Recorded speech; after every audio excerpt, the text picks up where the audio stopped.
আমি আবার নিয়ে এলাম তোমাদের পছন্দের অন্যতম রহস্যভেদী কর্নেল নীলাদ্রি সরকারকে, যাকে সৃষ্টি করেছিলেন সৈয়দ মোস্তফা সিরাজ, যিনি জন্মগ্রহণ করেছিলেন 1930 সালের 14ই অক্টোবর মুর্শিদাবাদের খোসবাসপুরে এবং তার মহাপ্রয়াণ ঘটে 2012 সালের 4 সেপ্টেম্বর কলকাতায়। আজ আমি গল্পটি সংগ্রহ করেছি কর্নেল সমগ্র একাদশ খণ্ড থেকে, যে বইটি প্রকাশনার দায়িত্বে ছিলেন দেশ পাবলিশিং। এদের সকলের প্রতি আন্তরিকভাবে কৃতজ্ঞতা নিবেদন করে শুরু করছি আজকের গল্প অপারেশন এক্স ফাইলিং। আজ থাকলেও অন্তিম পর্ব। খাওয়ার সময় সেন সাহেব সবিস্তারে ঘটনাটা বর্ণনা করেছিলেন। তাকে খুব নার্ভাস দেখাচ্ছিল। সুদেশনার মতে পাহাড় থেকে পাথর খসে পড়া অস্বাভাবিক কিছু নয়। কদিন বেশ জোরালো বৃষ্টি হয়েছে। ধস ছেড়ে রেল লাইন যখন চাপা পড়েছে তখন এমন ঘটনা রুহাব প্রপাত এলাকায় ঘটতেই পারে। সেন সাহেব বলেছিলেন, যাই হোক, আমি আর ওখানে স্নান করতে যাচ্ছি না। এদিকে তন্ময় ও সৌমিত্র লাখানপুর থেকে এখনো ফিরছে না। সেন সাহেব সেজন্য উদ্বিগ্ন। তিনি আমাদের বিশ্রাম করতে বলে নিজের ঘরে চলে গিয়েছিলেন। সুদেশনা ও বনশ্রী তখনও খায়নি। তারা তন্ময়দের জন্য আরও কিছুক্ষণ অপেক্ষা করতে চায়। বেলা 1:30 বাজে। কর্নেল ও আমি নিজেদের ঘরে ফিরে ভেতরের দরজা আটকে দিলাম। আমার ভাত ঘুমের অভ্যাস। বিছানায় গড়িয়ে পড়লাম। কর্নেল চেয়ারে হেলান দিয়ে বসে চুরুট ধরালেন এবং অভ্যাস মতো চোখ বুজে ধ্যানস্থ হলেন। সবে আমার চোখের পাতায় ঘুমের টান লেগেছে। কর্নেল ডাকলেন, জয়ন্ত। ঘুমের রেশ ছিঁড়ে গেল। বিরক্ত হয়ে বললাম, বলুন না, শুনতে পাচ্ছি। উঠে পড়ো। কেন? এখনই বেরোতে হবে। বেশ তো, বেরিয়ে পড়ুন। তুমিও বেরোবে? কি বিপদ! হ্যাঁ, বিপদের সম্ভাবনা তো আছেই, সেই জন্য তোমাকে সঙ্গে নিতে চাই। ওঠো, কুইক। অগত্যা উঠতে হলো। বললাম, তার মানে আমি আপনার বডিগার্ড হয়ে থাকবো? কর্নেল হাসলেন। কতকটা তাই। যাই হোক, ঝটপট পোশাক বদলে ফেলো। বলে উনি কিট ব্যাগ পিঠের দিকে আটকে নিলেন। বাইনোকুলার এবং ক্যামেরা বুকের ওপর ঝুলিয়ে দিলেন। তারপর বারান্দায় গেলেন। পোশাক বদলে বেরিয়ে পড়লাম। বারান্দার দিকের দরজাটা ভেজিয়ে দিলাম। পোর্টিকের সামনে দিয়ে ঘুরে উত্তরে গেটের কাছে যেতেই সেই পালোয়ান এসে সেলাম ঠুকল। তারপর গেটের তালা খুলে দিল। রাস্তায় গিয়ে বললাম, সেন সাহেব হঠাৎ যেন বড্ড বেশি সতর্ক হয়ে উঠেছেন। কর্নেল বললেন, হ্যাঁ, কিন্তু নিজের সম্পর্কে সতর্ক হওয়ার চেয়ে এই বাড়ির সম্পর্কে উনি বেশি সতর্ক। বারান্দা থেকে দেখছিলাম রাম সিং যেন পাহাড় দেওয়ার ভঙ্গিতে দক্ষিণের পাঁচিলের কাছে দাঁড়িয়ে আছে।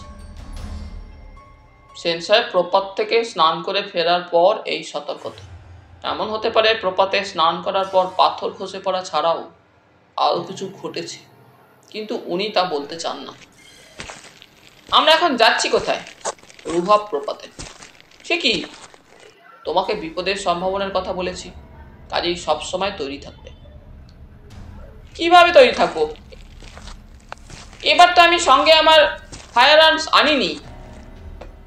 ফায়ার আর্মস দিয়ে সবসময় বিপদ ঠেকানো যায় না। মোট কথা, চোখ কান খোলা রাখবে, ব্যাস। যে রাস্তা দিয়ে গতকাল আমরা স্টেশন থেকে এসেছিলাম সেই রাস্তায় কিছুটা এগিয়ে কর্নেল একটু দাঁড়ালেন। রাস্তাটা এখানে ডান দিকে ঘুরে রেল লাইন পেরিয়ে চলে গেছে। দূরে রুহা স্টেশন চোখে পড়ল। কর্নেল বাইনোকুলারে দক্ষিণ পশ্চিম দিকে জঙ্গলে ভরা একটা টিলা দেখতে দেখতে বললেন, একটা পায়ে চলা পথ দেখতে পাচ্ছি। সেন সাহেব নিশ্চয়ই এই পথেই প্রপাতে স্নান করতে যান, কারণ এটা ছাড়া আর কোনো পথ নেই। আপনি লেকের ধারে সেক্রেটারি বার্ড দেখতে গিয়েছিলেন কোন পথে? বাইনোকুলার নামিয়ে কর্নেল একটু হেসে বললেন, আমার পথ আমিই তৈরি করে নিই। চলে এসো। এ ধরনের পথে কর্নেলের সঙ্গে হাঁটা চলার অভ্যাস আছে। চড়াই উতরাই ক্রমাগত। তবে পথটা নাক বরাবর এগিয়েছে, দুধারে ন্যাড়া পাথর, তার ফাঁকের ঝোপঝাড়। কর্নেল, বিপদ কথাটা বলায় অস্বস্তি নিয়ে হাঁটছিলাম। মিনিট 10 পরে মোটামুটি সমতল একটা জমিতে পথটা দুভাগ হয়েছে। কর্নেল সেখানে দাঁড়িয়ে বললেন, বাঁ দিকের পথটা গেছে লেকের পশ্চিম পাহাড়ে পার্বতীর মন্দিরে, ডান দিকেরটা রুহা জলপ্রপাতের দিকে। ডান দিকে আরো মিনিট 10 হাঁটার পর জলের শব্দ কানে এলো। তারপর কিন্তু প্রপাতটা দেখে হতাশ হলাম। বড়জোর ফুট 50 ওপর থেকে সংকীর্ণ একটা ধারা নিচে গড়িয়ে পড়ছে। সেখানে খানিকটা জায়গায় পাথরের খাদে স্বচ্ছ জল জমে আছে, দেখতে একটা ডোবার মতো। রুহা নদী পাহাড়ের ফাটল দিয়ে এগিয়ে চলা ক্ষীণ একটা জলধারা মাত্র। কর্নেল বাইনোকুলারে চারিদিক খুঁটিয়ে দেখে বললেন, কোন পাহাড় থেকে পাথর খসে পড়েছিল বোঝা যাচ্ছে না। এই পাহাড়টা থেকে খসে পড়লে পাথরটার জলে পড়ার সম্ভাবনা নেই, কিন্তু সেন সাহেব বলেছিলেন ওটা জলে পড়েছিল। এক মিনিট। কর্নেল ডোবার কিনারা দিয়ে কয়েক পা এগিয়ে গিয়ে থমকে দাঁড়ালেন, তারপর ঝুঁকে কিছু দেখতে থাকলেন। জিজ্ঞেস করলাম, কি ব্যাপার? খসে পড়া পাথরটা এখানে আটকে আছে। কাছে গিয়ে দেখি জলের ভেতর থেকে মাথা তোলা দুটো প্রকাণ্ড পাথরের মাঝখানে একটা পাথর আটকে আছে। সেটার এক পিঠে লালচে মাটির চাবড়া আর কিছু ঘাস দেখা যাচ্ছে। কর্নেল ঘুরে ওপরের দিকটা দেখে নিয়ে বললেন, সেন সাহেব স্নান করবার আগে বা পরে এদিকে কেন এসেছিলেন এটাই প্রশ্ন। এখানে 3টে সিগারেটের ফিল্টার টিপ পড়ে আছে দেখছি। কেউ তার জন্য এখানে অপেক্ষা করছিল। সেন সাহেবকে সিগারেট খেতে তো দেখি। বলে কর্নেল ফিল্টার টিপগুলো কুড়িয়ে জ্যাকেটের ভেতর চালান করলেন। তারপর বললেন, আর এখানে নয়, নিরাপদ জায়গায় চলো। যে পথে এসেছিলাম সেই পথে কিছুটা দূরে উনি দাঁড়ালেন।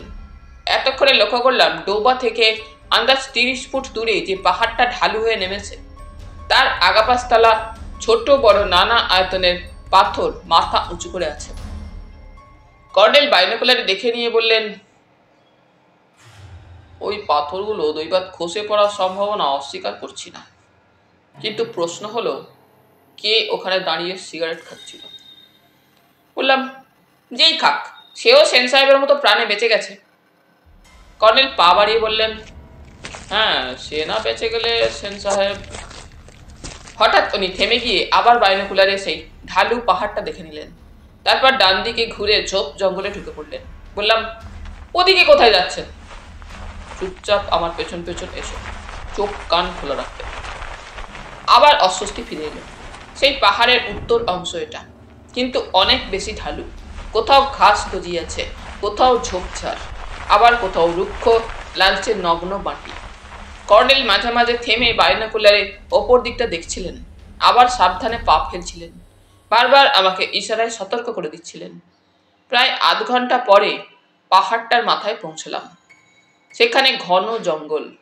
কিছুক্ষণ বসে জিরিয়ে নেওয়ার পর কর্নেল জঙ্গল সরিয়ে উঁকি দিলেন। তারপর আসতে বললেন, যা ভেবেছিলাম। কি? মৃন্ময়ী ভবন।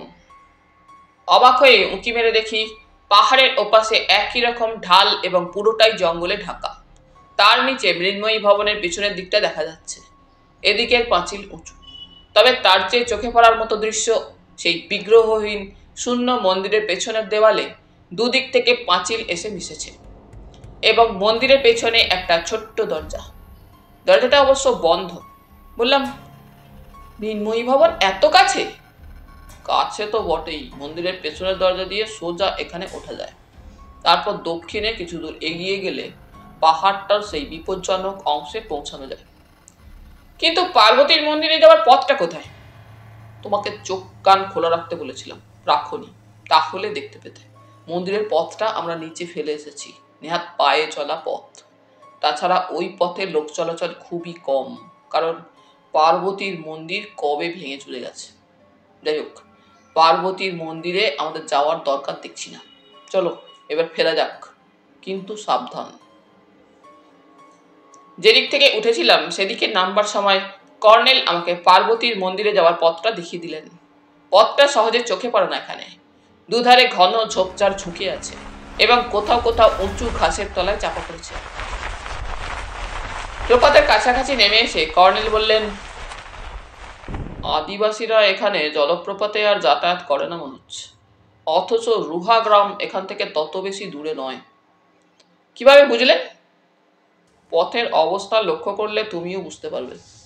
তাছাড়া এখনো কোনো আদিবাসী বালককেও দেখতে পাচ্ছি না। আদিবাসী বালকদের অ্যাডভেঞ্চারের প্রবণতা জন্মগত। ওরা যেখানে জন্ম নেয় তার চারিদিকটা তন্ন তন্ন করে চিনিয়ে জেনে রাখা ওদের স্বভাব। এলাকার খ্রিস্টান মিশনারিরা ওদের স্বভাব বদলে দিয়েছেন। কর্নেল হাসলেন। স্বভাব বদলে দিতে পেরেছেন কিনা তা জানার জন্য রুহা গ্রামে যাওয়া দরকার। সত্যি যাবেন নাকি? আবার হাঁটতে হাঁটতে কথা বলছিলাম। কর্নেল দাঁড়িয়ে গিয়ে বললেন, ওই দেখো, রুহা গ্রাম থেকে প্রপাতে আসার পথটা কাঁটা ঝোপ দিয়ে বন্ধ করা হয়েছে। যাওয়ার সময় ভেবেছিলাম কোনো আদিবাসী ফসলের জমিতে বেড়া দেওয়ার জন্য কাঁটা ঝোপ কেটে রেখেছে, সময় মতো নিয়ে যাবে। কিন্তু এখন দেখছি কাঁটা ঝোপগুলো মাটিতে পুঁতে রাখা হয়েছে। দেখে নিয়ে বললাম, সত্যি তো, ব্যাপারটা একটু অদ্ভুত মনে হচ্ছে। চলো রুহা গ্রামে গিয়ে কারণটা জেনে আসি, এখনো যথেষ্ট বেলা আছে। কিন্তু যাবেন কোন পথে? রেল লাইন ধরে হেঁটে যাওয়া ছাড়া উপায় নেই। কিন্তু কেন আদিবাসীরা প্রপাতের দিকে যেতে চায় না সেটা জানা কি এতই জরুরি? জরুরি ডার্লিং, কারণটা আমাকে জানতেই হবে, বলে কর্নেল আমার কাঁধে হাত রাখলেন। অতএব লক্ষ্মী ছেলের মতো তাকে অনুসরণ করলাম। রেল লাইন ধরে হাঁটতে হাঁটতে স্টেশনে পৌঁছে দেখি স্টেশন তেমনই জনহীন। রেল সিন্দুকের ওপর কাল যে রেলকর্মীকে শুয়ে থাকতে দেখেছিলাম সে এখন পা ঝুলিয়ে বসে খৈনি ডলছে। আমাদের দেখে সে ভাঙা ভাঙা হিন্দিতে বলল, এখনো ট্রেন চালু হয়নি স্যার। কর্নেল আসতে আমাকে বললেন, লোকটি আদিবাসী, এর সঙ্গে কথা বলে দেখা যাক, বলে তার পাশে বসে পড়লেন। তারপর হিন্দিতে বাক্যালাপ শুরু করলেন।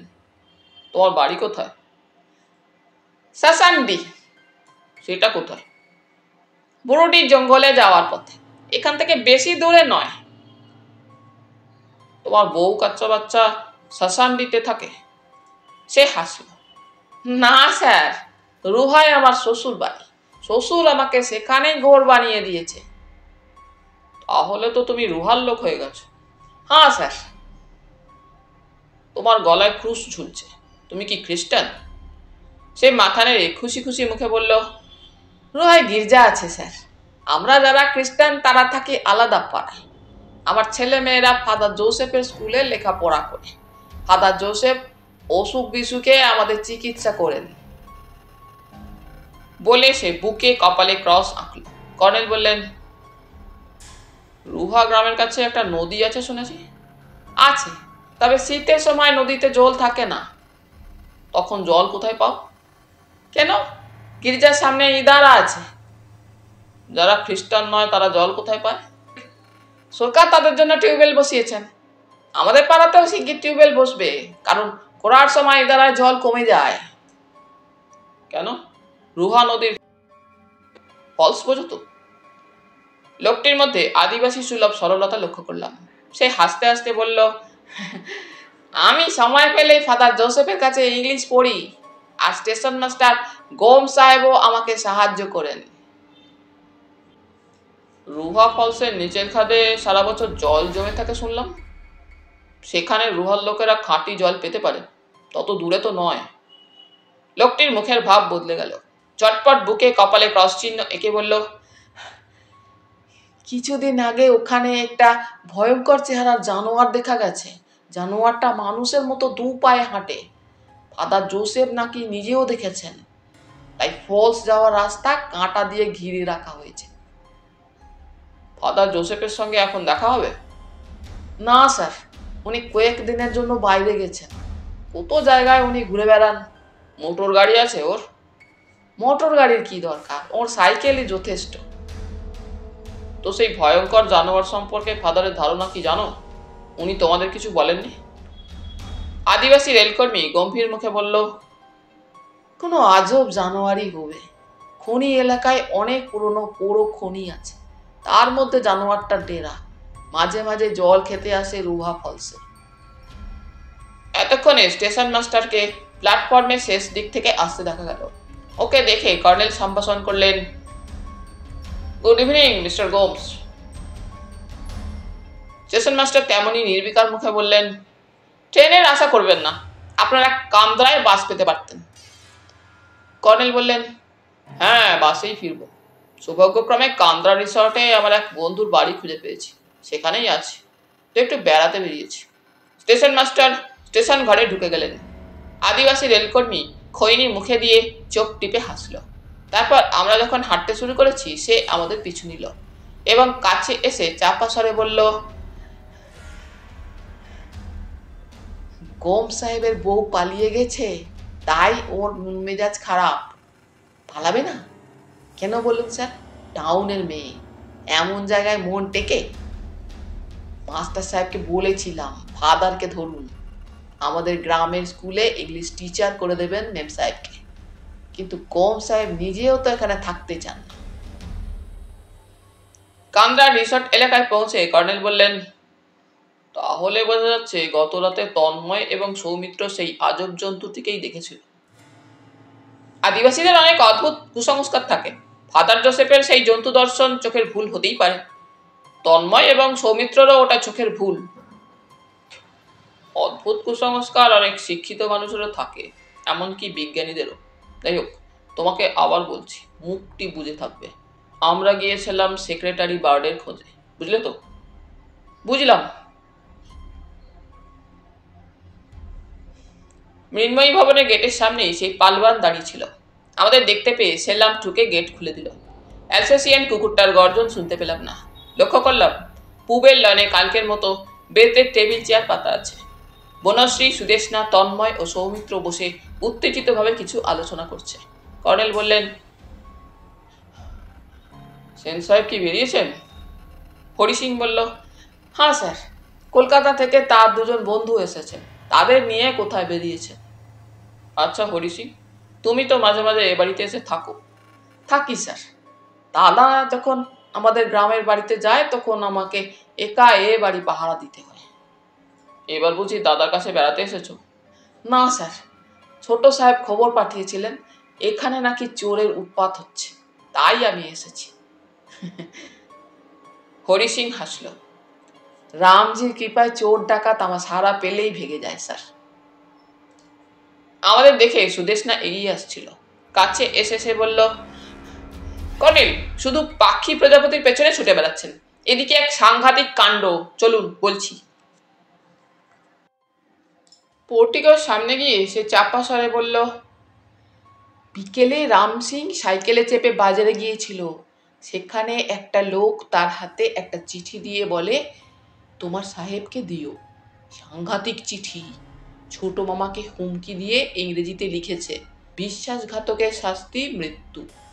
কাল বেলা 12টার মধ্যে এক্স ফাইল পার্বতীর মন্দিরে রেখে না এলে কেউ তোমাকে বাঁচাতে পারবে না। রাম সিং একটা বুদ্ধু, সে লোকটাকে ভালো করে তাকিয়েও দেখেনি, শুধু বলছে বেটে মোটাসোটা লোক, মুখে দাড়ি আর চোখে সানগ্লাস ছিল।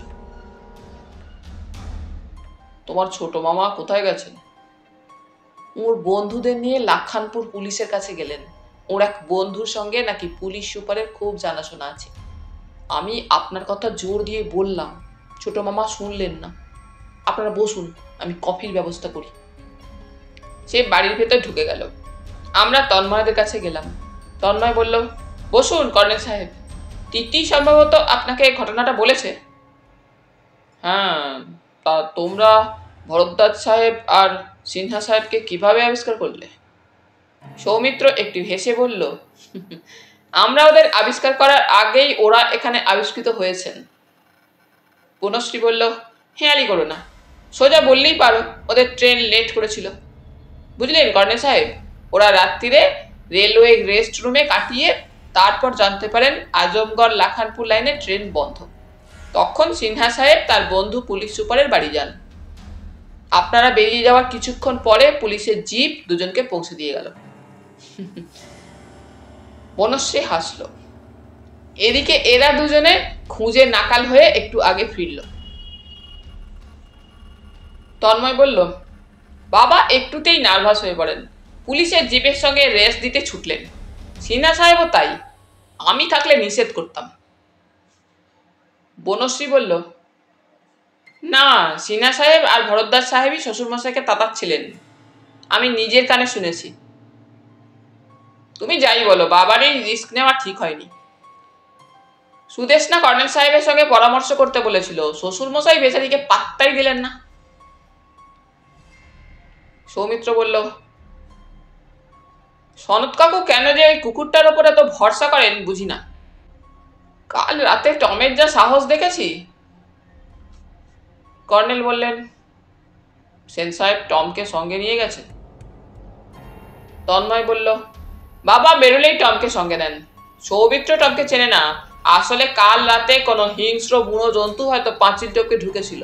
ভালুকও হতে পারে, কালো চিতাবাঘও হতে পারে। একসময় এই এরিয়ায় বনে জঙ্গলে জন্তু জানোয়ারের অনেক গল্প শুনেছি। মাঝে মাঝে বুনো হাতির পালও এসে হানা দিত। সুদেশনা রাম সিংকে পাকড়াও করার ভঙ্গিতে নিয়ে এলো। অবশ্য রাম সিং এর হাতে কফির ট্রে ছিল। টেবিলে সে ট্রে রেখে কাচুমাচু মুখে কর্নেলকে সেলাম দিল।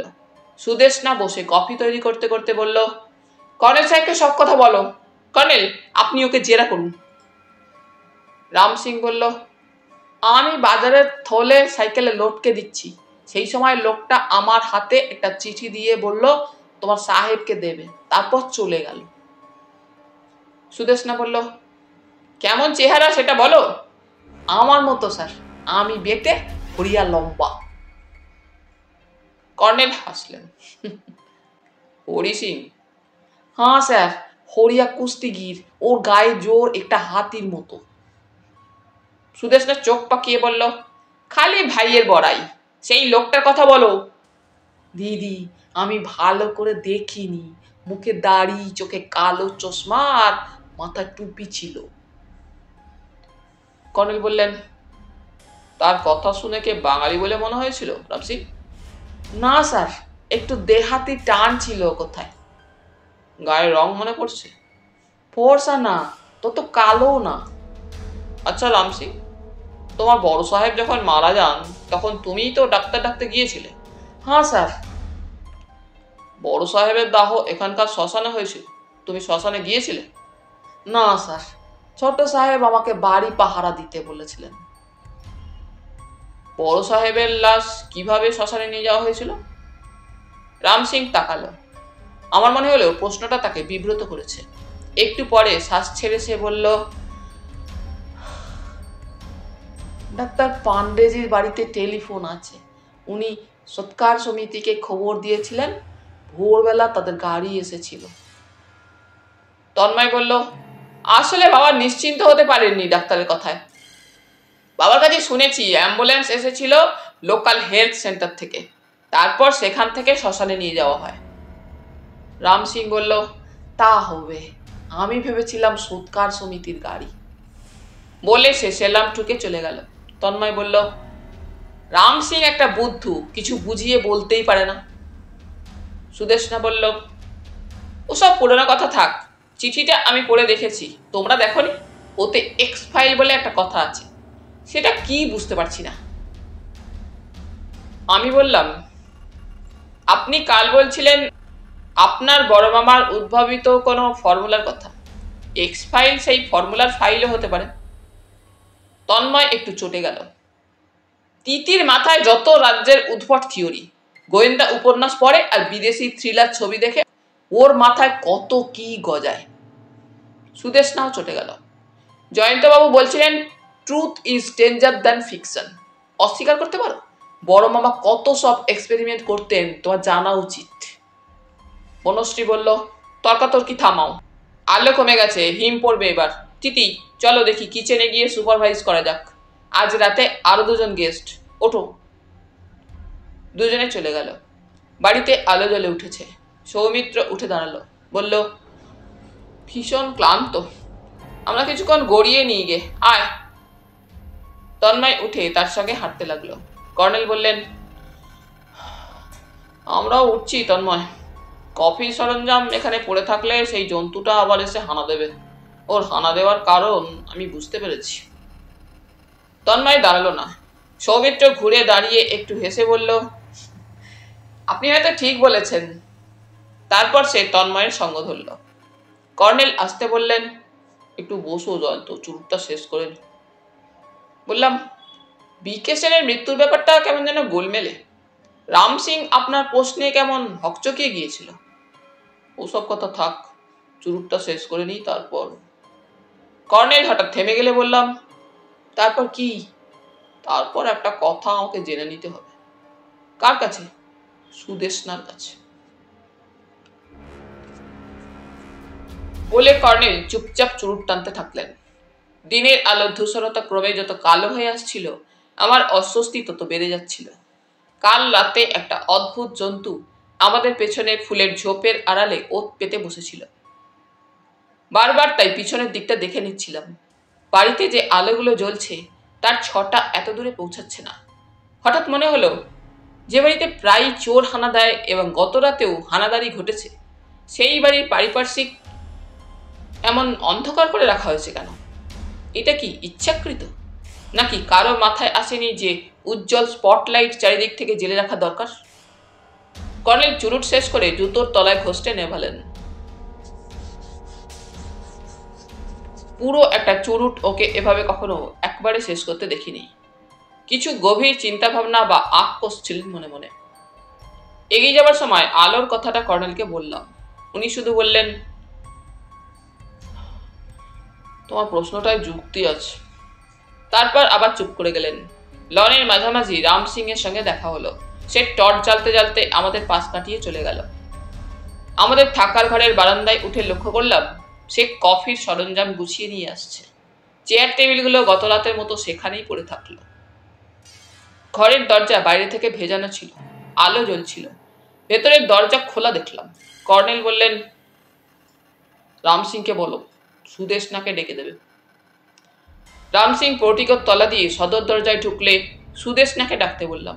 দেখলাম রাম সিং মেঝে ট্রে রেখে সদর দরজা বন্ধ করে দিল। তারপর বিনীতভাবে বলল, এখনই ডেকে দিচ্ছি স্যার। সুদেষ্ণা এলো মিনিট 5 পরে। তার মুখে উদ্বেগের ছাপ স্পষ্ট। কর্নেল বললেন, আচ্ছা দিদি, তোমার ছোট মামার বন্ধুরা যখন পুলিশের জিপে এলেন তখন তুমি কোথায় ছিলে? সুদেষ্ণা বলল, আমি ওপরে ছিলাম। ছোট মামা নিচে থেকে ডেকে বললেন, তিতি ওরা এসে গেছেন। তখন আমি নেমে এলাম। তুমি পুলিশের জিপটা দেখেছিলে? না, তবে জিপ গাড়িটা চলে যাওয়ার শব্দ শুনেছি।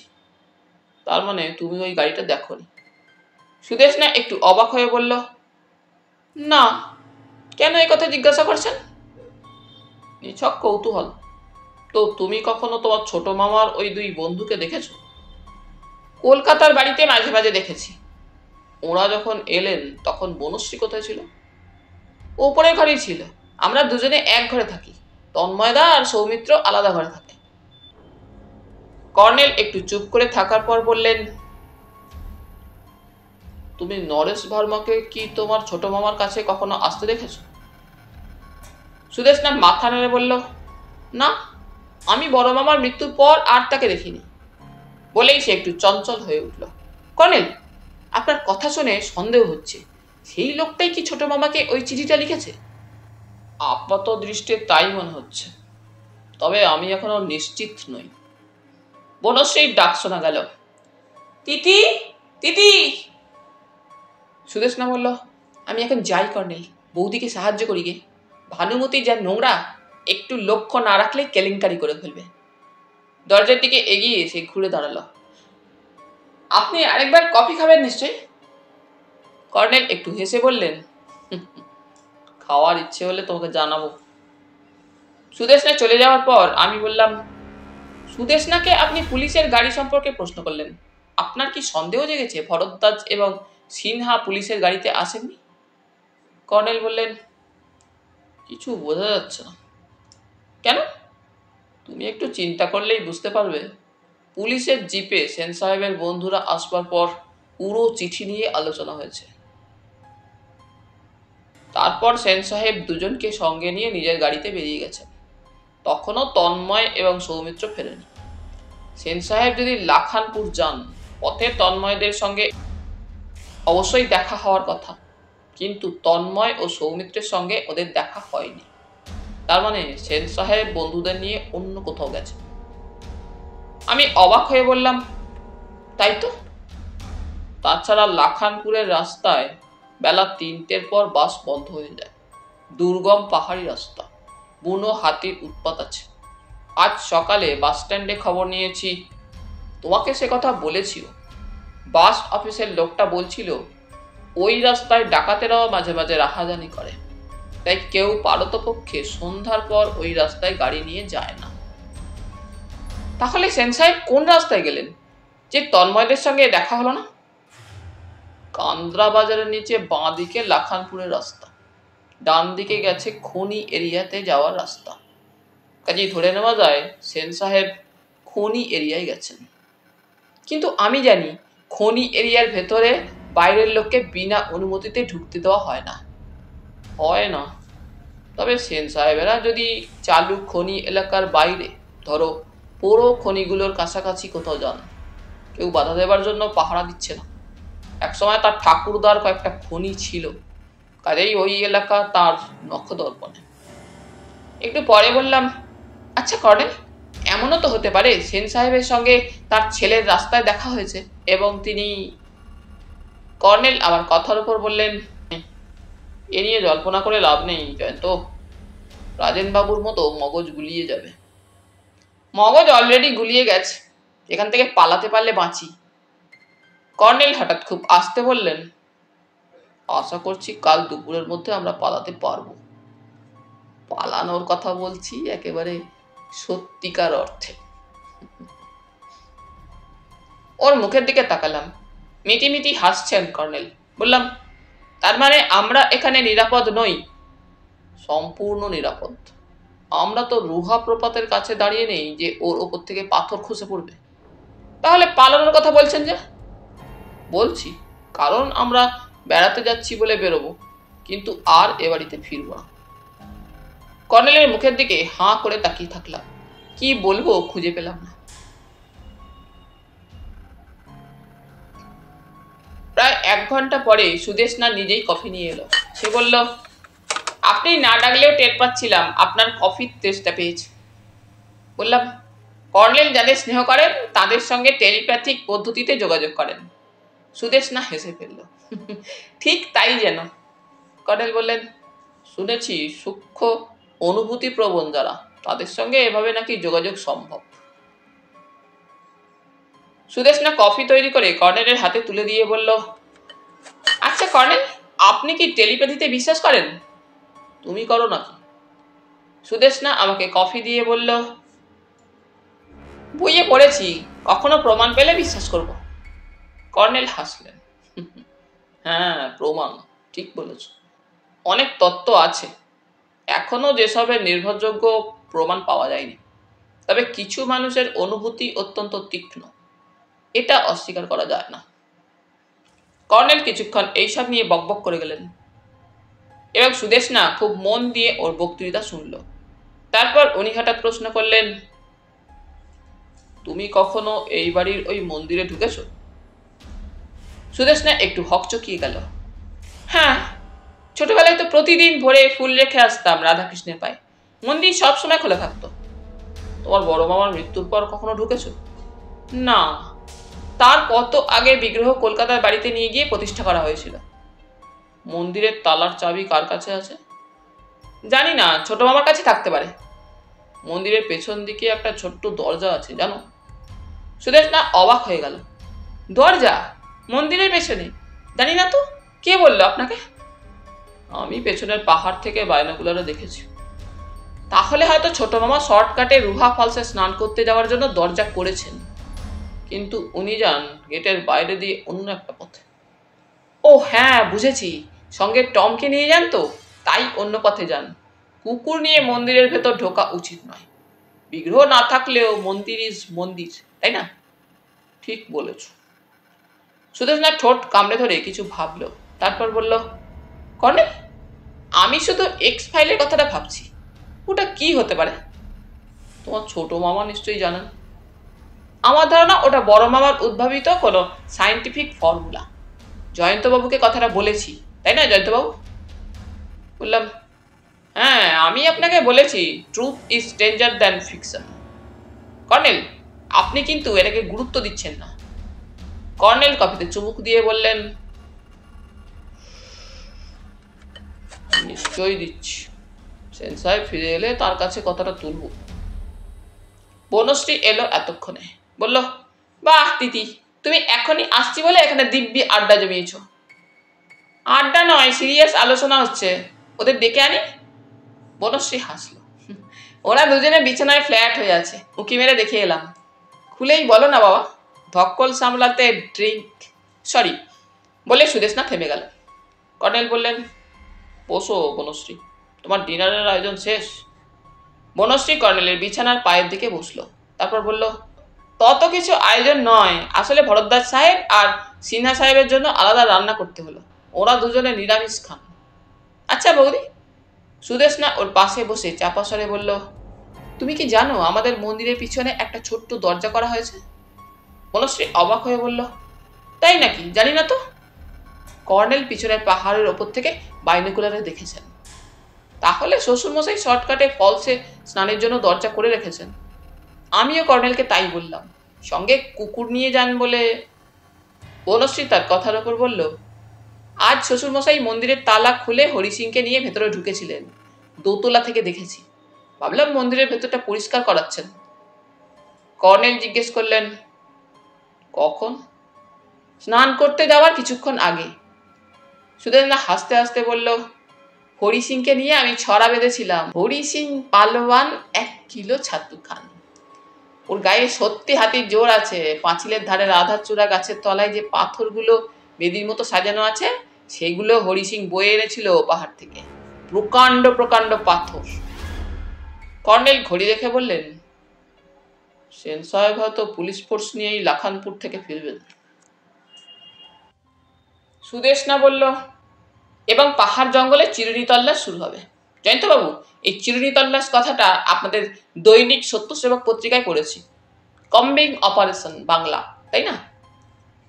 বনশ্রী উঠে দাঁড়ালো। আমি উপরে যাই, 2 বন্ধুর অবস্থা দেখি। সে চলে গেল। সুদেশনা উঠে বারান্দায় উঁকি মেরে বলল, ছোট মামা সকালে বলছিলেন দোতলার চারিদিকে স্পটলাইটের ব্যবস্থা করবেন, কি বিচ্ছিরি অন্ধকার। কর্নেল বললেন, আচ্ছা দিদি, ডক্টর পান্ডেকে তুমি নিশ্চয়ই দেখেছো? হ্যাঁ, বড় মামার সঙ্গে গল্প করতে আসতেন। ছোট মামা এলে তো ঘন ঘন আসতেন। ছোট মামার দাবা খেলার নেশা আছে, ডাক্তার পান্ডেরও ছিল। ডক্টর পান্ডে তো মারা গেছেন, ওর বাড়িতে এখন কে আছে? বাড়িতে মিসেস পান্ডে মাঝে মাঝে এসে থাকেন, একজন কেয়ারটেকার আছে। ডক্টর পান্ডে নাকি 70 বছর বয়সেও স্বাস্থ্যবান ছিলেন। তোমার বড় মামার মৃত্যুর কত পরে উনি মারা যান? সুদেশনা একটু ভেবে নিয়ে বলল, বেশি দিন পরে নয়। বড় মামার মৃত্যুর খবর পেয়ে আমি, তন্ময়দা আর বৌদি এখানে এসেছিলাম। আমরা এখানে থাকার সময় উনি মারা যান। মর্নিং ওয়াক করার অভ্যাস ছিল, বৃষ্টি হয়েছিল রাত্রে, পা পিছলে গিয়ে একটা পাথরের স্ল্যাবে পড়ে যান। মাথায় চোট লেগেছিল, ইন্টারনাল হ্যামারেজ হয়ে মারা যান। আমরা খবর পেয়েই ওকে হেলথ সেন্টারে দেখতে গিয়েছিলাম। অজ্ঞান অবস্থায় মৃত্যু হয়। খুব হাসি খুশি মানুষ ছিলেন, শুধু একটাই বদনাম ছিল। কিসের? সুদেশনা হাসলো। যত খাতিরই থাক, টাকার ব্যাপারে ভীষণ প্রফেশনাল। আমাদের সঙ্গে অত ভাব, কিন্তু কারো অসুখ হলে ফেলো করি মাখো তেল। সুদেশনা হাসলো। গভর্নমেন্ট কলিয়ারিতে একসময় ডাক্তারি করতেন শুনেছি, রিটায়ার করে এখানে বাড়ি করেন, সেই সঙ্গে প্র্যাকটিস। কর্নেল হাসতে হাসতে বললেন, যাই হোক, তোমার ছড়াটা বেশ, হরি সিং পালোয়ান 1 কিলো ছাতু খান। সুদেশনা বলে উঠল, হরি সিং তো দেখতে পেয়ে ওকে 2 হাতে তুলে হেলথ সেন্টারে নিয়ে গিয়েছিল। রাস্তাটা তো দেখেছেন, একেবারে নিরিবিলি। ওখানে পড়ে থাকতেন, দৈবাত কারো চোখে পড়লে তবে ওর বাড়িতে খবর দিত। কর্নেল তার দিকে তাকিয়েছিলেন। দৃষ্টিটা অদ্ভুত লাগলো আমার। সুদেশনার দিকে অমন করে তাকিয়ে আছেন কেন? সুদেশনার দৃষ্টি বারান্দার দিকে। এতক্ষণে আমার মনে পড়ল বারান্দায় একটা আলো আছে। উঠে গিয়ে সুইচ টিপে আলোটা জ্বেলে দিলাম। সুদেশনা বলল, কি আশ্চর্য, আলোটার কথা আমার মনেই ছিল না। দোতলা থেকে বনশ্রীর ডাক শোনা গেল, তিতি শুনে যাও, সুদেশনা বিরক্তি প্রকাশ করে চলে গেল। কর্নেল মিটিমিটি হেসে আমার দিকে তাকিয়ে ছড়াটা আওড়ালেন। হরি সিং পালোয়ান 1 কিলো ছাতু খান। ডার্লিং, এই লোকটি সম্পর্কে সাবধান। চাপাসারে বললাম, আপনি সুদেশনার দিকে অমন করে তাকিয়েছিলেন কেন? তোমাকে বরাবর বলেছি জয়ন্ত, আমরা অনেক সময় জানি না যে আমরা কি জানি। সুদেশনা জানে না যে সে কি জানে। কোনো কোনো মেয়ে বয়স যতই বাড়ুক খুকি থেকে যায়। কর্নেল নিভে যাওয়া চুরুট জেলে ধোঁয়ার মধ্যে বললেন,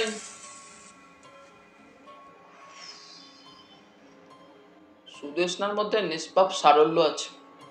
ছোটবেলায় বাবা মাকে হারিয়েছে, দাদু দিদিমা স্নেহে বড় হয়েছে, 2 মামা ওকে খুব স্নেহ করেন। এই ধরনের মেয়েরা কারোর কাছে স্নেহ পেলে মন খুলে কথা বলে। কিন্তু সুদেশনা জানেটা কি? মুখটি বুঝে থাকুন, ওসব কথা এখন নয়। প্রায় আধ ঘন্টা পরে সুদেশনা এসে বলল, ছোট মামা ফিরে এসেছেন, ওপর থেকে গাড়ির আলো দেখতে পেলাম, আমি গিয়ে দেখি কি ব্যাপার। কর্নেল বারান্দায় গিয়ে দাঁড়ালেন, তারপর লনে নামলেন। আমি বারান্দায় দাঁড়িয়ে থাকলাম। একটু পরে গেটের দিকে জোরালো হর্নের শব্দ হলো। তারপর সেন সাহেবের গাড়ি আলোর ছটায় দক্ষিণের লন ঝলসে দিতে দিতে পূর্বে পর্তিকের তলায় এসে থামল। গাড়ির পেছন থেকে 2 জন টাই শুট পরা ভদ্রলোক নামলেন। রাম সিং সেলাম দিয়ে দাঁড়িয়ে রইল। সুদেশনা ছোট মামার বন্ধুদের অভ্যর্থনা করে ভেতরে নিয়ে গেল। সেন সাহেব গাড়ি ঘুরিয়ে গ্যারাজের দিকে নিয়ে গেলেন। রাম সিং তার গাড়ির পেছনে হন্তদন্ত ছুটে গেল। কর্নেল ফিরে এসে বারান্দায় উঠলেন।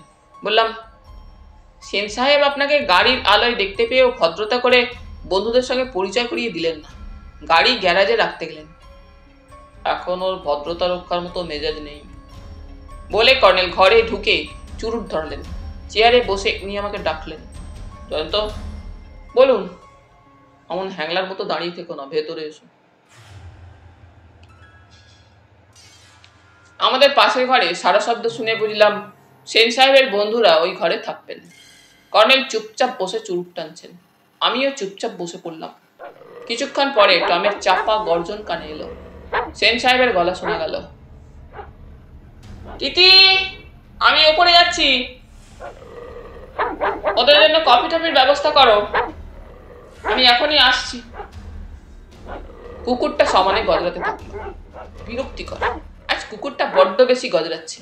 একটু পরে ভেতরের দরজায় উঁকি মেরে সুদেশনা বলল, কর্নেল কফি খাবেন তো? কর্নেল সহস্যে বললেন, না, আমি তত বেশি কফি খাই না। জয়ন্ত একটু বাড়িয়ে লেখে। সুদেশনা চলে গেল। তার মুখটা কেমন যেন গম্ভীর, অথবা আমার চোখের ভুল। কতক্ষণ পরে সেন সাহেবের আবির্ভাব ঘটল। ঘরে ঢুকে কর্নেলের বিছানায় বসে বললেন, আজ আমার জীবনের একটা সাংঘাতিক দিন গেল। ইতিমধ্যে কর্নেল সাহেব ঘটনাটা শুনেছেন? কর্নেল বললেন, শুনেছি। আপনারা লাখানপুরে পুলিশ সুপারের কাছে গিয়েছিলেন। সেন সাহেব দ্রুত বললেন, যেতে পারলে তো, পাহাড়ি রাস্তা, হঠাৎ দেখি রাস্তার উপর আস্ত গাছ পড়ে আছে। বলেন কি? তারপর? তখনও দিনের আলো আছে, 4:30 বাজে। আমার সঙ্গে বন্দুক থাকলে কি হবে? ডাকাতদেরও শুনেছি বন্দুক থাকে। অগত্যা গাড়ি ব্যাক করে একটা জায়গায় ঘুরিয়ে নিয়ে কান্দ্রায় পুলিশ ফাঁড়িতে ফিরে এলাম। এখানকার পুলিশের কোনো ব্যাপারে মাথা ব্যথা নেই। সকালে লাখানপুর যেতে পরামর্শ দিল। রাতে লাখানপুর থেকে পুলিশের পেট্রোল কার বেরোয়, তারা গাছটা ছড়িয়ে ফেলবে। সেন সাহেব শ্বাস ছেড়ে বললেন, অগত্যা মাইনিং এরিয়ায় পিআর ওর কোয়ার্টারে গেলাম। ভদ্রলোক আমার পরিচিত। ওর কোয়ার্টার থেকে রমেশ সিনহা লাখানপুরের এসপিকে ট্রাঙ্ক কল করলো। কিন্তু আমাদের দুর্ভাগ্য, উনি কোথায় বেরিয়েছেন। যে ফোন ধরেছিল, এখন সে যদি দয়া করে ওকে মেসেজটা দেয়, তাহলে আশা করি এসপি কোনো অফিসারকে পাঠাবেন। কর্নেল বললেন, সেই চিঠিটা দেখাতে যদি আপত্তি না থাকে। কোনো আপত্তি নেই, এই নিন। সেন সাহেব পাঞ্জাবির পকেট থেকে একটা খামে ভরা চিঠি কর্নেলকে দিলেন। কর্নেল সেটা পড়ে থাকার পর ফেরত দিলেন। বললেন, এই এক্স ফাইল জিনিসটা কি? সেন সাহেব মাথা নেড়ে বললেন, জানি না, আমি এর মাথা মুন্ডু কিচ্ছু বুঝতে পারছি না। আপনার দাদার ল্যাবে এই নম্বরের কোনো ফাইল আছে কিনা খুঁজে দেখা দরকার। খুঁজবো খন, এখন আমার যা মানসিক অবস্থা, কি করব কিছু বুঝতেই পারছি না। কর্নেল একটু পরে বললেন, আজ বিকালে রুহা প্রপাতে গিয়েছিলাম, সেই খসে পড়া পাথরটা খুঁজে পেলাম। লাল মাটি আর ঘাসের চাবড়া আটকে ছিল। সেন সাহেব উত্তেজিত হয়ে উঠলেন। দেখেছেন? তাহলে নিশ্চয়ই বুঝতে পেরেছেন কি সাংঘাতিক বাঁচা বেঁচে গিয়েছি। তারপর ঘুরতে ঘুরতে রুহা গ্রামে গেলাম। গিয়ে শুনি এক অদ্ভুত ব্যাপার। কিছুদিন থেকে নাকি প্রপাত এলাকায় বন মানুষ জাতীয় কি একটা জানোয়ার দেখে আদিবাসীরা ওদিকে যাওয়া বন্ধ করেছে। তাহলে রাম সিং যে গুজবটা শুনেছিল তা সত্যি বলে সেন সাহেব আবার উত্তেজিত হয়ে উঠলেন। কাল রাতে তন্ময় আর সৌমিত্র কি সেই জানোয়ারটাকে দেখতে পেয়েছিল?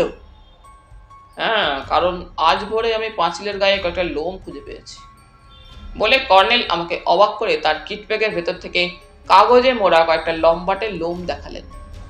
সেন সাহেব তার দেখা মাত্র বলে উঠলেন, সর্বনাশের উপর সর্বনাশ। না, আর এ বাড়িতে থাকা যাবে না, বাড়িটা বেঁচে দিতে হবে। পূর্বপুরুষের স্মৃতি নিয়ে আর আমার মাথা ব্যথা করে লাভ নেই। কখন সুদেশনা এসে দরজার কাছে দাঁড়িয়েছিল লক্ষ্য করিনি। সে বলল, ছোট মামা, কাল রাতে টম লেজ গুটিয়ে পালিয়ে এলো কেন? এতক্ষণে তা বোঝা যাচ্ছে। সেন সাহেব উঠে দাঁড়ালেন। ভরদ্বাজ এবং সিনহাকে ডেকে আনি, কর্নেল সাহেবের সঙ্গে আলাপ করিয়ে দিই, তারপর সবাই মিলে আলোচনা করে দেখা যাক।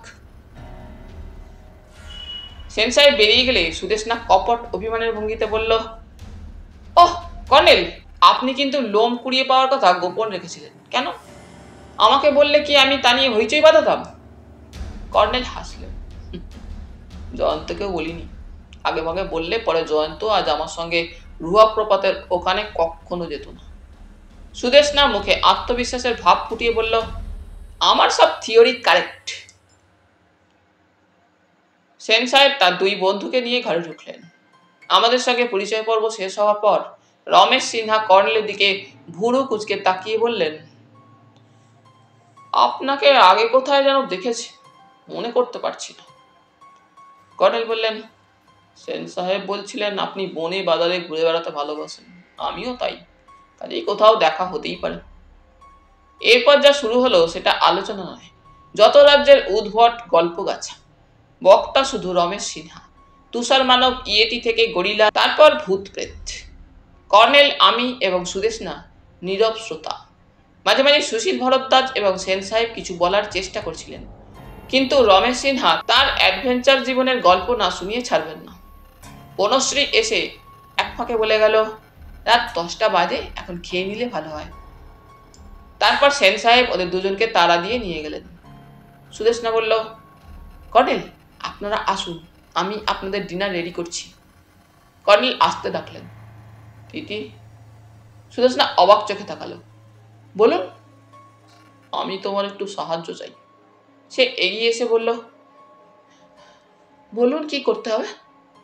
আজ রাতে তুমি যেভাবে পারো চুপি চুপি নিচে এসে টমকে বেঁধে রাখবে, পারবে তো? খুব পারবো, টম আমার আদর খেতে ভালোবাসে। কর্নেল হাসলেন। আর একটা কথা, কাল ভোরবেলা যদি দেখো আমরা তোমাদের বাড়ি থেকে নিখোঁজ হয়ে গেছি, অবাক হয়েও না, মুখ বুজে থেকো। আর আমার এই কার্ডটা রাখো, কলকাতায় ফিরে আমার সঙ্গে দেখা করো, আগে টেলিফোন করে যাও। সে কি, রহস্যটা ফাঁস না করেই চলে যাবেন? কলকাতায় গিয়ে সব জানতে পারবে, ব্যাস, আর কোনো কথা নয়। যাও, ডিনার রেডি করো। সুদেশনা কর্নেলের দিকে একটু তাকিয়ে থাকার পর ভেতরে চলে গেল। এ রাতে কোনো বন মানুষ বা চোরের উৎপাত হয়নি। কর্নেলের নির্দেশে ব্যাগ গুছিয়ে রেখে প্যান্ট শার্ট পরেই শুয়েছিলাম। শেষ রাতে আজ একটু বেশি হিম পড়েছিল। মশারির ভেতর চাদর খুঁজছি। কর্নেল মশারি তুলে চুপি চুপি বললেন, উঠে পড়ো, 4:30 বাজে। উঠে পড়তে হলো। বারান্দার আলো কর্নেল কখন নিভিয়ে দিয়েছিলেন। বাইরে তখন আবছা আধার আর কুয়াশা। বারান্দার দিকে দরজা খুলে সাবধানে দুজনে বেরিয়ে গেলাম। আমরা যখন শিশির ভেজা ঘাসের ওপর দিয়ে হেঁটে যাচ্ছি, পেছনে কোথাও টম যেন ঘুমের ঘোরে একবার চাপা গর্জন করেই থেমে গেল। পূব দিকের পাঁচিল ফুট 6 বেশি উঁচু নয়। দুজনে একে একে ডিঙিয়ে গেলাম। দিনে রেখেছিলাম ওপাশে পুরো জমিতে একটা বাড়ির সবে ভিত উঠেছে। ইটের পাঁজা, পাথরকুচি, লোহালক্কর আর বালি স্তূপের আড়াল দিয়ে আমরা রাস্তায় পৌঁছলাম। তারপর কর্নেল বললেন, আমরা কিন্তু কান্দ্রা বাজারে বাস স্ট্যান্ডের দিকে যাচ্ছি না। তাহলে কোথায় যাবেন? পার্বতীর মন্দিরে। সেখানে কেন? কোনো প্রশ্ন নয়, চুপচাপ আমার পেছন পেছন এসো। মৃন্ময়ী ভবনের গেটের সামনে দিয়ে আমরা কাল বিকেলে যে পথ দিয়ে রুহা প্রপাতে গিয়েছিলাম সেই পাহাড়ি পথে হেঁটে গেলাম। শিশিরে ঝোপঝাড় ভিজে আছে। ক্রমাগত চড়াই উতরাইয়ে ওঠানামা করতে করতে ক্লান্ত হয়ে পড়েছিলাম। কর্নেল বারবার সতর্ক করে দিচ্ছিলেন, পা পিছলে গেলে পাহাড়ের ঢাল দিয়ে গড়িয়ে পড়ার বিপদ আছে। ততক্ষণে আধার অনেকটা কেটে গেছে। লক্ষ্য করলাম বাঁদিকের নিচে লেকের ওপর কুয়াশা ঝুলছে। পাখিরা ঘুম ঘুম স্বরে ডাকাডাকি করছে। আমরা চলেছি লেকের সমান্তরালে। কতক্ষণ পরে পূবের আকাশে সূর্যের রক্তিম আভা ছড়িয়ে পড়ল। তারপর দেখি একটা ভাঙাচোরা মন্দিরের কাছে এসে পড়েছি। অজস্র নানা ধরনের পাথর পড়ে আছে। মন্দিরের ভেতর থেকে একটা বিশাল বটগাছ মাথা তুলেছে। কর্নেল বললেন, এই সেই পার্বতীর মন্দির, এসো ওই পাথরটায় বসে জিরিয়ে নেওয়া যাক।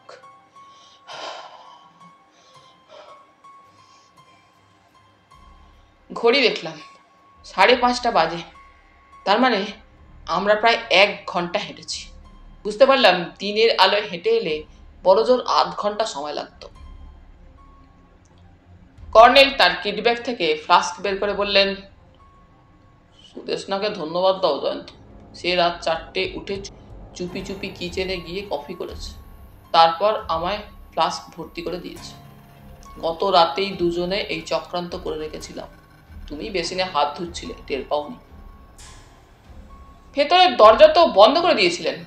আমিও 4টে উঠেছি, চক্রান্ত অনুসারে দরজাটা খুলে ভেজে রেখেছিলাম। কর্নেলের এই ফ্লাস্কে 2টো কাপ থাকে।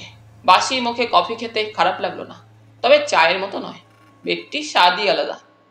কফি খেতে খেতে বললাম, আপনার প্ল্যানটা কি বুঝতে পারছি না। কিছুক্ষণ অপেক্ষা করো, বুঝতে পারবে। কর্নেল চুরুট ধরিয়ে বাইনোকুলারে চারিদিক দেখে নিলেন। ততক্ষণে দিনের আলো ফুটে উঠেছে। এটা পাহাড়ের শীর্ষস্থান বলে সূর্যের দেখা পেতে দেরি হলো না। বললাম, আর কতক্ষণ এখানে থাকবেন? যতক্ষণ রাজেনবাবু না আসেন। ওর সঙ্গে আপনি কখন যোগাযোগ করলেন? করিনি, করলে তুমি জানতে পারত। তাহলে উনি এখানে আসবেন তা? চুপ, উনি আসছেন, ওর অভ্যাস। এসো আমরা গা ঢাকা দিই। দুজনে পোড়ো মন্দিরের পিছনে গিয়ে গুঁড়ি মেরে বসে রইলাম। প্রায় 15 মিনিট পরে দেখি রিটায়ার্ড জজ সাহেব ছড়ি হাতে এগিয়ে আসছেন। আমরা যেখানে বসেছিলাম সেখানে এসে উনি সেই পাথরটাতে বসে পাশে ছড়ি রেখে করজোরে সূর্য প্রণামে রত হলেন। প্রায় 3-4 মিনিট পরে সূর্য প্রণাম শেষ করে রাজেনবাবু গুনগুন করে হিন্দিতে কি একটা দোহা আবৃত্তি করতে থাকলেন। তারপর ওর পাশের একটা ঝোপ ঠেলে একটা ভয়ঙ্কর চেহারার গরিলা জাতীয় প্রাণী আচমকা বেরিয়ে এলো। তার লোমস হাতে ধারালো নখ। প্রাণীটাকে দেখা মাত্র রাজেনবাবু হতবুদ্ধি হয়ে দৌড়ে পালানোর চেষ্টা করতে গিয়ে পাথরের হোঁচট খেয়ে পড়ে গেলেন। আমিও হতবুদ্ধি হয়ে পড়েছি। ভয়ঙ্কর প্রাণীটা অদ্ভুত শব্দে গর্জন করে এক লাফে রাজেনবাবুর কাছে যেই গেছে, কর্নেল রিভলভার বের করে ছুটে গিয়ে তার সামনে দাঁড়ালেন। তারপর চাপা গলায় বলে উঠলেন, 1 পা নড়লে মুন্ডু ফুটো করে দেব। জয়ন্ত, এখানে শিগগির এসো। প্রাণীটি ছবিতে দেখা দানবের মতো প্রকাণ্ড। সে পালানোর চেষ্টা করতেই কর্নেল তার পায়ের কাছে 1 রাউন্ড ফায়ার করলেন। অমনি সে মানুষের ভাষায় বলে উঠল, হাই বাপ। কর্নেল 1 লাফে তার কাছে গিয়ে গলার কাছে রিভলভারের নল ঠেকিয়ে বললেন, হরি সিং পালোয়ান 1 কিলো ছাতু খান। ততক্ষণে আমি বুঝতে পেরেছি প্রাণীটি কে। সে কর্নেলের পায়ের কাছে উপুর হয়ে পড়ে দুর্বোধ্য দেয়াতি হিন্দিতে কাকুতি মিনতি শুরু করলো। কর্নেল ধমক দিয়ে বললেন, চুপসে बैठो हड़िया, जल्दी ये जानवर का पोशाक उतारो। নিজেই পিঠের দিকে জিপ টেনে ভয়ঙ্কর বন মানুষের খোলস খুলে হরি সিং পালোয়ান করজোরে বলল, মাফ कीजिए স্যার, हमको कोई कसूर नहीं। তার পরনে পালোয়ান কুস্তিগিরের জাঙ্গিয়া এবং গায়ে হাতকাটা গেঞ্জি। রাজেনবাবু তার ছড়িটা কুড়িয়ে নিয়ে হাঁপাতে হাঁপাতে বললেন, ওকে যাবজ্জীবন কারাদণ্ড দিয়েছিলাম। ওহ, এবার বুঝতে পেরেছি, রুহা প্রপাত এলাকায় বন মানুষের গুজব তাহলে মিথ্যা ছিল না। কর্নেল বললেন, মিস্টার দ্বিবেদী, একে কি আপনি চেনেন? রাজেনবাবু বললেন, দেখেছি মনে হচ্ছে। হ্যাঁ হ্যাঁ, সেন সাহেবের বাড়িতেই একে দেখেছি। এই লোকটা আজ এখানে আপনাকে নিছক ভয় দেখাতে আসেনি, এসেছিল আপনাকে মেরে ফেলতে। রাজেনবাবু আটকে উঠে বললেন, কেন কেন? আমি ওর কি ক্ষতি করেছি? নরেশ ভার্মার স্যাঙাত নাকি লোকটা? না, আসলে সমস্যা হলো আইনত প্রমাণ করা যাবে না যে এই হরি সিং পালোয়ানি ডক্টর পান্ডেকে ধাক্কা দিয়ে পাথরের ওপর ফেলে দিয়েছিল এবং তার ফলে ডক্টর পান্ডে মারা যান। কাল রুহা প্রপাতের ওপর থেকে এই লোকটাই প্রকাণ্ড একটা পাথর উপরে নিচে ফেলেছিল, যাতে নিচে দাঁড়িয়ে থাকা আরেকটা লোক মারা পড়ে। নিচে দাঁড়িয়ে থাকা লোকটা সম্ভবত সেই নরেশ ভার্মা, যাকে আপনি এখানে দেখতে পেতেন।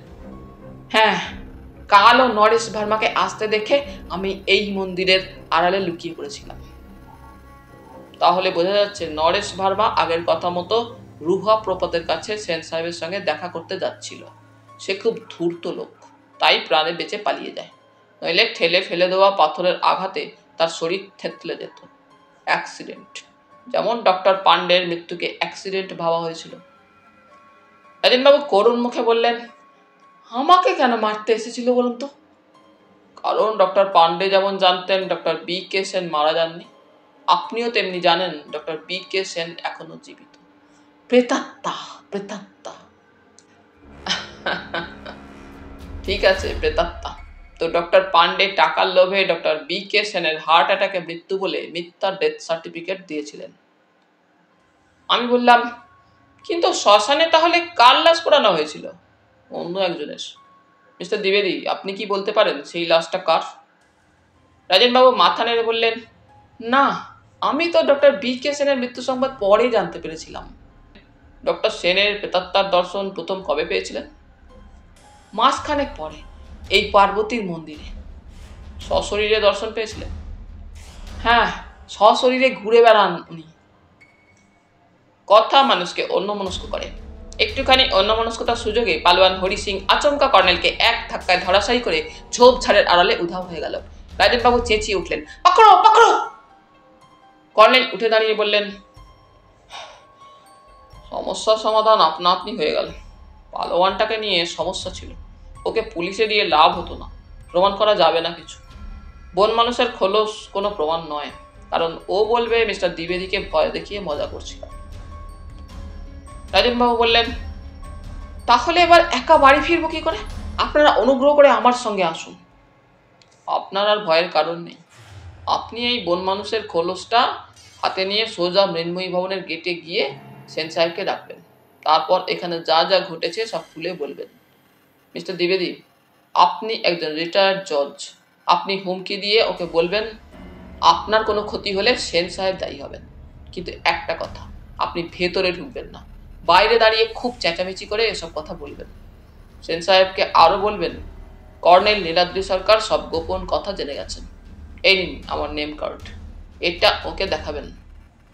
কার্ডটা পকেটে ভরে রাজেনবাবু বললেন, ঠিক আছে, কিন্তু ওই নোংরা জিনিসটা আমি ছোঁব না।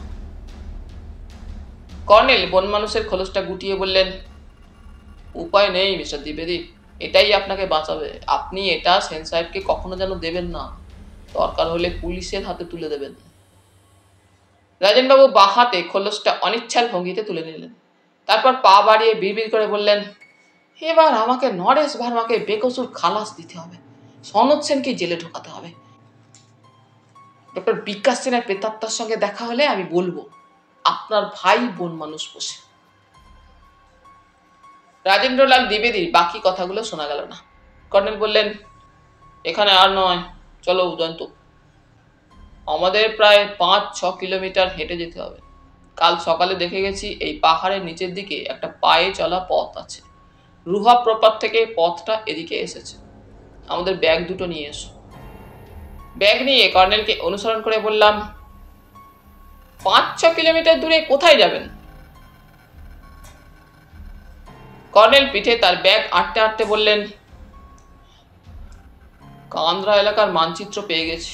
আমরা হাঁটতে হাঁটতে বাস রাস্তা পেয়ে যাব। বাস ধরে চৌডিহা। চৌডিয়া রেল স্টেশন থেকে ট্রেনে আসানসোল, তারপর সোজা হাওড়া। মানচিত্র কোথায় পেলেন? এক্স ফাইলের সঙ্গে। তার মানে? কর্নেল হাসলেন। তুমি কাল দুপুরে আমাকে পাঁচিল ডিঙিয়ে আসতে দেখেছিলে। আমি পাঁচিল ডিঙিয়ে ঘাটের দিকে গিয়েছিলাম, কারণ পরশু সকালে এই পাহাড় থেকে বাইনোকুলারে এক ভদ্রলোককে ঘাটের ঝোপের ভিতর ঢুকতে দেখেছিলাম, তাই না? হ্যাঁ, বলেছিলেন কথাটা। কাজেই আমার জানার দরকার ছিল ওখানে তিনি কি করছিলেন। তো ঝোপে ঢুকে দেখি একটা কালো মোড়কে ঢাকা প্যাকেট। মোড়ক খুলে অবাক হয়ে গেলাম। তাড়াহুড়ো করে বাংলায় লেখা সম্বোধনহীন এবং বেনামি একটা চিঠি। চিঠির সারমর্ম হলো, আর যোগাযোগ রাখা সম্ভব হবে না, নরেশ টের পেয়ে গেছে।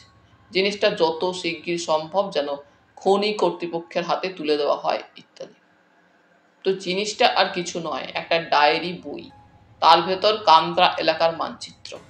মানচিত্রের কয়েকটা জায়গায় লাল বিন্দু দিয়ে সম্ভবত স্থান নির্দেশ করা হয়েছে। ব্যাস, এবারে আমাদের ঊর্ধ্বশ্বাসে পালিয়ে যাওয়ার পালা। পাখি না, প্রজাপতি না, অর্কিড না, যতক্ষণ না নিরাপদ দূরত্বে পৌঁছাচ্ছে। শুধু একটা কথা জানতে চাইছি, তারপর মুখ বুজে থাকবো। সেই ভদ্রলোক কি? কর্নেল আমার কথার উপর বললেন, ডক্টর বি কে সেন। দুর্গম পাহাড়ি রাস্তা, কখনো চড়াই কখনো উতরাই। আদিবাসীদের বসতিও চোখে পড়ছিল। মাঝে মাঝে রুহা নদী দেখতে পাচ্ছিলাম, এঁকে বেঁকে পাহাড় ও জঙ্গলের ভেতর দিয়ে বয়ে চলেছে। ক্রমশ বুঝতে পারছিলাম কান্দ্রা লেক সত্যি প্রাগৈতিহাসিক যুগের কোনো আগ্নেয়গিরির ক্রেটার, কারণ রুহা নদীর সঙ্গে তার কোনো যোগাযোগ নেই। বাস রাস্তায় পৌঁছতে প্রায় 9টা বেজে গেল। একটা ছোট্ট বাজার এবং বসতি চোখে পড়ল। জায়গাটার নাম সুলতানপুর। খুব খিদে পেয়েছিল। একটা দোকানে গরম গরম পুরি আর জিলিপি খেয়ে খিদে মিটল। কর্নেল কফির বদলে মাটির ভাঁড়ে তাড়িয়ে তাড়িয়ে চা খেলেন। তারপর চুরুট ধরিয়ে বললেন,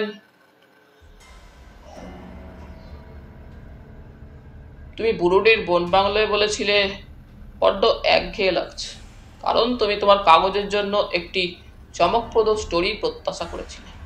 প্রত্যাশা পূর্ণ হয়েছে, তবে না, কলকাতা ফিরেই কিছু লিখতে যেও না। কলকাতা পৌঁছানোর 2 দিন পরে বিকেল 4টে দৈনিক সত্যসেবক পত্রিকার অফিসে টেলিফোনে কর্নেলের তলব এলো। চলে এসো জয়ন্ত, এক্সক্লুসিভ স্টোরির চান্স এসে গেছে, দেরি করো না। তখনই বেরিয়ে পড়লাম। ইলিয়েট রোডে কর্নেলের তেতলার অ্যাপার্টমেন্টে ঢুকে দেখি বৃদ্ধ প্রকৃতিবিদ একগুচ্ছ পোস্টকার্ড সাইজের রঙিন ছবি মনোযোগ দিয়ে দেখছেন।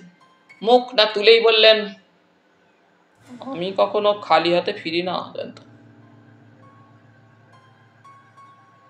বুরুডি আমাকে প্রতারণা করেছিল, কিন্তু কান্দ্রা আমাকে বিমুখ করেনি।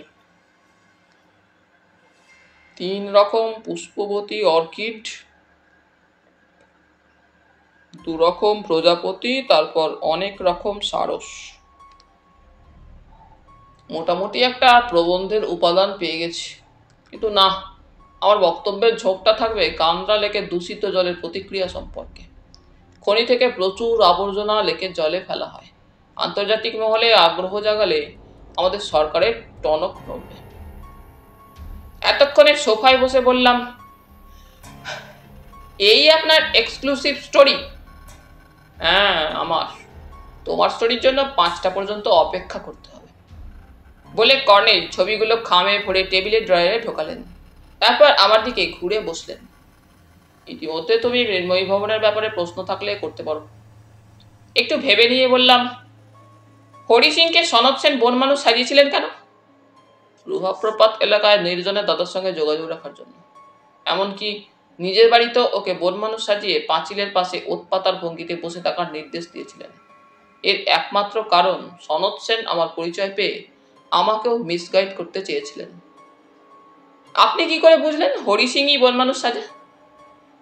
মন্দিরের পেছনে দরজা হলো 1 নম্বর সূত্র। 2 নম্বর সূত্র রুহা প্রপাতের কাছে কিছু লোম পড়ে থাকতে দেখেছিলাম।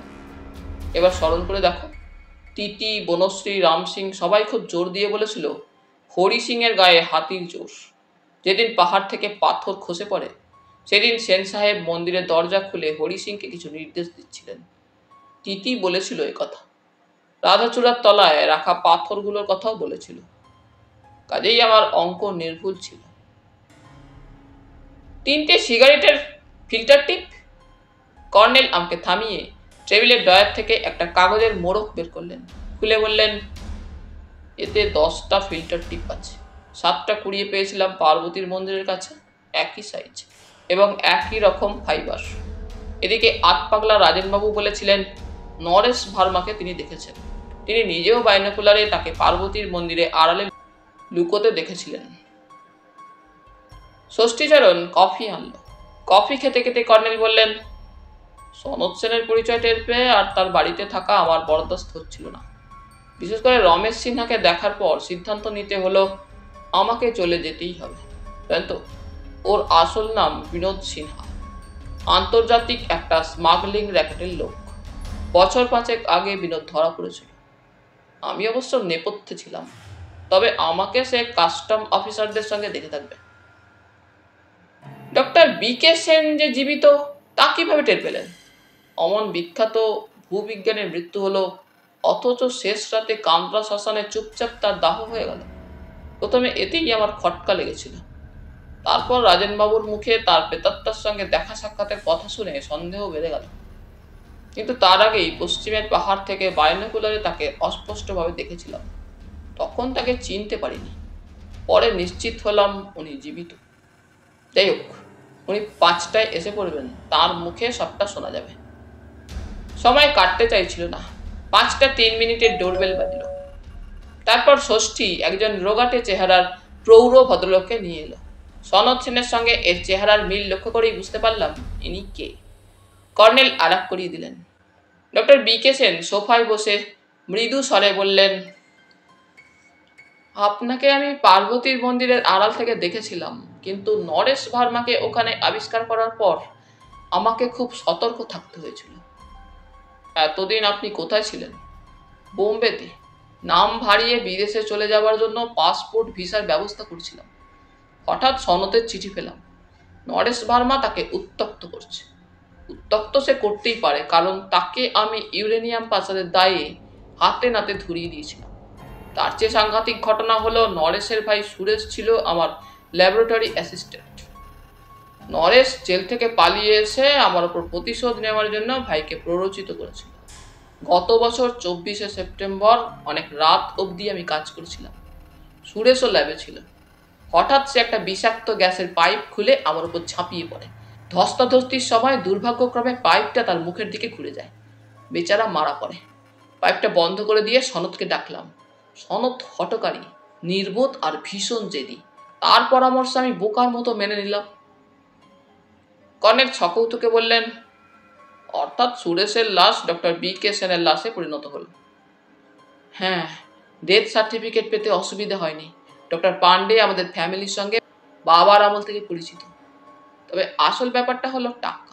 তার টাকার লোভ ছিল প্রচণ্ড।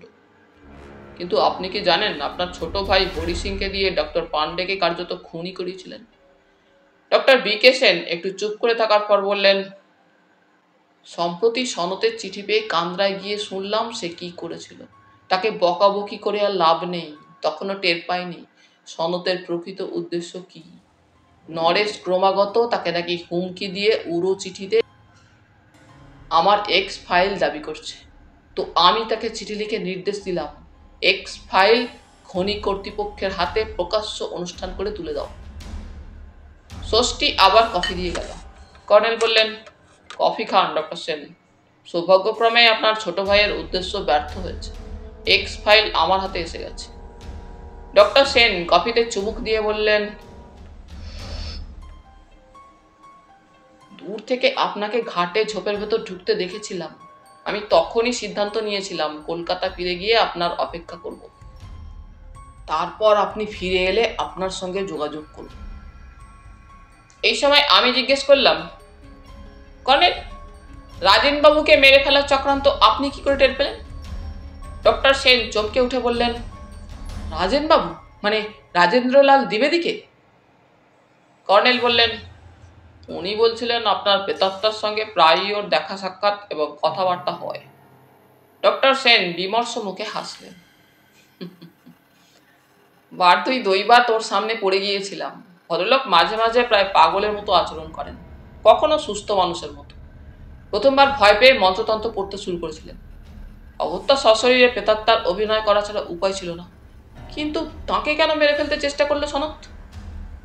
উনি ধরে নিয়েছিলেন আপনি যে জীবিত সে কথা রাজেনবাবু জানেন, তাই বলে ওকে মেরে ফেলতে হবে? আপনি মৃত সাব্যস্ত হয়েছেন। এখন যদি আপনার ভাই এক্স ফাইল কোনো আন্তর্জাতিক স্মাগলিং র্যাকেটের চাইকে বিক্রি করেন, টাকাটা তিনিই পাবেন। এদিকে আপনি জীবিত। এ কথা সেই চাইরা কোনোভাবে টের পেলে তাদের একটা ঝুঁকি নেওয়ার ভয় থাকবে, কারণ আপনি একজন বিখ্যাত ভূতত্ত্ববিদ, আপনার আন্তর্জাতিক খ্যাতি আছে, তাই তারা পিছিয়ে যেতে পারে। অতএব রাজেনবাবুর মুখ চিরকালের জন্য বন্ধ করে দেওয়া দরকার। ডক্টর সেন কফির পেয়ালা রেখে দু হাতে মুখ ঢেকে শুধু বললেন, সনত এই বয়সেও বদলায়নি। কর্নেল বললেন, যে নরেশ ভার্মার ভয়ে আপনি মৃত মানুষে রূপান্তরিত হয়েছিলেন, সনতবাবু তার সঙ্গে পাঞ্জা লড়তে নেমেছেন। তবে তার সঙ্গে কুখ্যাত রমেশ সিনহা ওরফে বিনোদ সিনহা আছে। দেখা যাক কি হয়। ডক্টর সেন রুমালে মুখ মুছে আবার কফিতে চুমুক দিলেন। আমি বললাম,